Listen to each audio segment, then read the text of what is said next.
दोस्तों, कभी-कभी हम जिस पर सबसे ज़्यादा भरोसा करते हैं, वही हमारी ज़िंदगी की सबसे बड़ी भूल बन जाता है। मैंने अपनी पत्नी की मदद के लिए एक मासूम सी लड़की को घर में रखा था, लेकिन मुझे क्या पता था कि वो कुछ ही दिनों में वही इस घर की मालकिन बन बैठेगी और मेरी पत्नी उसकी नौकरानी। मेरी पत्नी दूसरी बार माँ बनने वाली थी। वह बहुत कमज़ोर हो चुकी थी। डॉक्टर ने आराम की सख्त हिदायत दी थी। मैंने सोचा क्यों न घर में एक काम वाली रख ली जाए ताकि मेरी पत्नी को थोड़ा आराम मिल सके। शुरू में सब कुछ ठीक था। वो लड़की बहुत शांत, सीधी और मेहनती थी।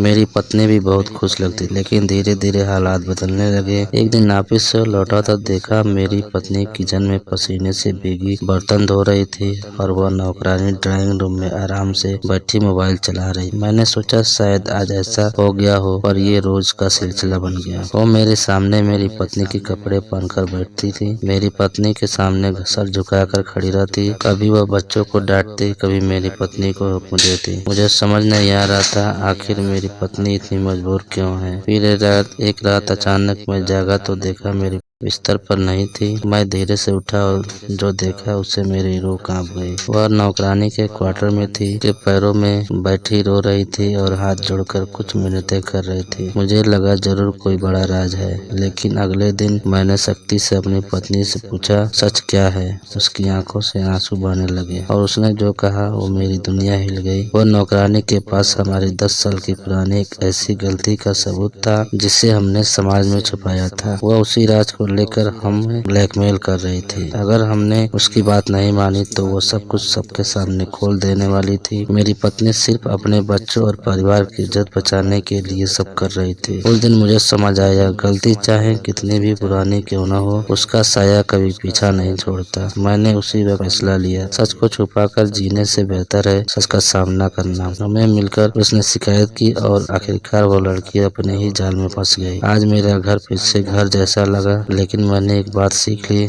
जिस रिश्ते में डर आ जाए वहाँ सच्चाई एकमात्र इलाज है। कृपया आपको कहानी कैसी लगी कमेंट में जरूर बताएं।